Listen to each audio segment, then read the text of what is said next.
Miss Raisa May Dizon, abay nabanggit at paulit-ulit na minimension sa video na inilabas ni Bimby Aquino and Miss Raisa May Dizon. So yun ang ating pag-uusapan maya-maya lang. But before that, if you haven't subscribed yet to my YouTube channel, please don't forget to like, share, and subscribe at hit mo na rin ang notification bell for more showbiz updates. So ito na, let's talk about this one.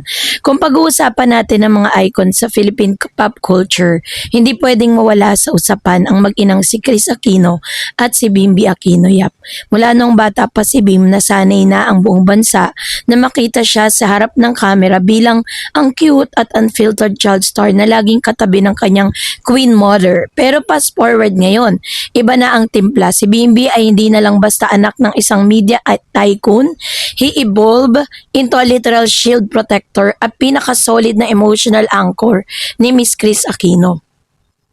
Sa mundo kasi ng social media, lalo na sa mga viral clips, TikToks, tulad ng mga trending snippets mula kina Jack Salvador at iba pang creator, kitang-kita ng mga netizen kung paano nag-shift ang dynamics ng dalawa. Mula sa pagiging inaalagaan si Bimby na ngayon ay main character or main caregiver, legal defender at ultimate comfort person ng kanyang ina na pilit na lumalaban sa napakaraming autoimmune disease. Sa mata ng Gen Z, si Bimby ang ehemplo ng kung ano ang ibig sabihin ng unconditional love. Walang halong pilit, walang scripted energy, pure loyalty at emotional intelligence or EQ at dedication.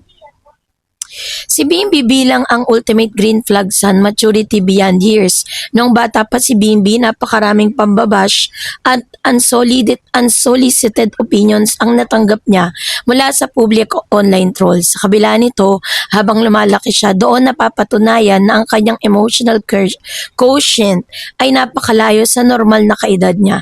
Sa halip na maging bitter o ma-overwhelm sa showbiz drama, ginamit ni Bimby ang kanyang boses at karakter upang protektahan ang kanyang pamilya.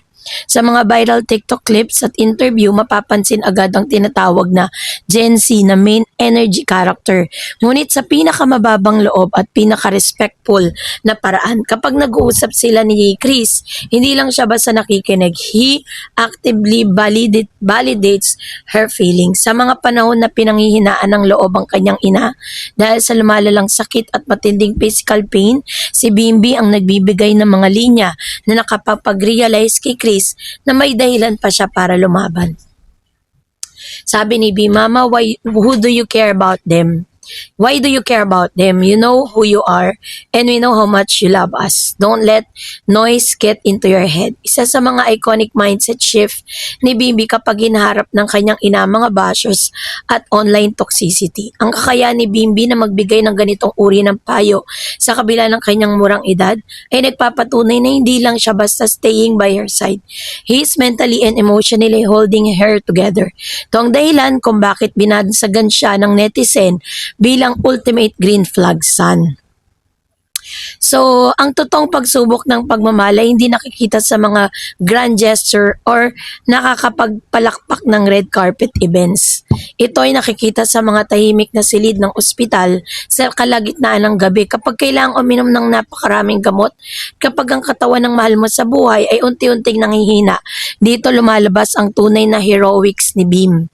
Sa paglipat kasi nila sa Estados Unidos para sa komplikadong medikal at gamot na treatment ni Kris, pumasok si Bim sa isang role na napakabigat para sa isang kabataan. Sa halip na mag-enjoy sa karaniwang teenage life tulad ng madalas na pang-hangout kasama ang mga barkada, pag-party or pag-focus sa sariling libangan, pinili ni Bimby na manatili sa tabi ng kanyang ina.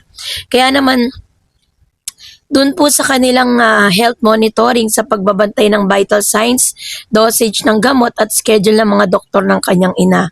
Very emotional, ang grounding, pagtiyak na hindi makakaramdam ng loneliness o isolation ng kanyang ina sa gitna ng matitinding medikal na pamamaraan. Ang pag-aalaga at pagprotekta rin sa kanyang kuya na si Josh upang masigurong buo at maayos ang kanyang pamilya habang nagpapagaling ang kanyang ina. Sa mga video na nakikita sa TikTok, madalas marinig kay Kris na sinasabing kung paano si Bim na nag-aalay nag-aalalay sa kanya kahit na simpleng patayo, paglalakad o kahit na pag-inject ng mga kinakailangang gamot. Ang sakripisyong ito hindi basta-basta. Pinapakita nito ang tinatawag na Gen Z slang na no-cap loyalty, ang uri ng pagmamahal na walang halong pagkukunwari o pag-aalinlangan. Hindi rin natin may kakaila na ang pamilya Aquino ay laging nasa ilalim ng magnifying glass ng publiko. Sa bawat kilos, salita at aksyon ay binabantay ng media at mga online commentators. Sa mga pagkakataong may nagpapakalat ng pekeng balita tulad ng maling chismis tungkol kay Chris, sa kalagayan ni Chris o mga walang katuturang pambabatiko sa pamilya, si Bimbi ay nakatayong tila isang pader. No, may mga pagkakataon sa mga nakaraang panayam sa TikTok lives kung saan tuwirang sinagot ni Bimbi ang mga kontrobersya ng may patinding level at katinuan at respeto. Ngunit may di mabaling diwa. Hindi siya nagwawala o nagpapadala ng galit. Sa halip, ginagamit niya ang logic at wagas sa pagmamahal ng ina para supilin ang mga maling akala. So sa mga eksena po na napanood po ninyo, no, na nasa screen po natin, nung pinanood ko siya, talagang lalo akong humanga kay Mr. Bimbi, 'di ba? Kaya naman dun sa comment section, sinasabi nila na napakaswerte daw, no, nitong si Raisa May dahil si Bimbi po ay napakabait na anak kasi sabi po ng kasabihan kung paano may trato, kung paano tratuin ng isang lalaki yung kanyang ina, ganon din niya tatratuin yung kanyang partner. 'Di ba? Kung mabait siya sa nanay niya, ibig sabihin magiging mabait din siya sa magiging partner niya. And how Bimbi is very responsible para dun sa needs ng kanyang ina. Although alam natin na maraming pera si Chris. Marami siyang mga assistant, marami siyang doctors, at maraming pwedeng umalalay sa kanya. Pero si Bim, dun mismo sa part na yon, kung saan meron pong taping si Miss Chris, na ibalita ko po sa inyo na nagbabalik siya sa Netflix, no, bilang chika chief, no, kumbaga parang nagbibigay siya ng mga opinions, and of course syempre kilala si Miss Chris Aquino bilang isa sa mga unfiltered kung magsalita, 'di ba? Sa mga sinasabi niya, wala siyang filtered. Kung ano yung gusto niya sabihin, kung ano yung nasa puso niya, yun ang nilalabas niya. Doon po nakilala si Chris Aquino. At tinangaan ng todo itong si Bimbi sa pagiging very responsible, very loving and respectful sa kanyang ina, 'di ba? Kaya nga alam niyo po, totoo na sinabi po ni nitong si Miss Chris Aquino na pinasalamatan niya ng tahasan. Ito pong yung tatay ni Bim, si James Yap, kasi kahit hindi man naging successful yung kanilang relationship, pero nabigyan siya ng isang Bimbi Aquino. Pero ako po kasi naniniwala na kung maayos yung pagpapalaki mo sa anak mo, nagre-reflect kasi yan kapag sila'y lumaki na, 'di ba? How they treated you as a mother, as a parents, and as a human being, 'di ba? And of course, syempre, sa traditional ng kulturang Pilipino kasi ang paggalang sa magulang ay madalas na nauugnay sa pagsunod lamang sa utos at pagbibigay ng tulong pinansyal. Pero kapag nakapagtapos na ng pag-aral, subalit sa pamamagitan ng kwento ni Bim at Chris, binagyan ito ng bagong kahulugan para sa makabagong henerasyon.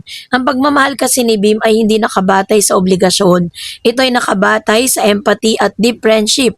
Sa modernong panahon, itinuturing ng Gen Z na panalo ang ugnayan kapag ang mag-ina ay pwedeng maging matalik na magkaibigan nang hindi nawawala ang respeto. Sa mga kwentuhan at palitan ng biro ni Bim at Chris, makikitang ligtas sila sa piling isa't isa na isa itong itinuturing na safe space, 'di ba? Walang takot din si Bim na sabihin ang kanyang saloobin kay Chris at ganon din si Chris sa kanya. Ang ganitong openness ay nag-aalis ng strain, nakakabawas sa stress ng isang may sakit.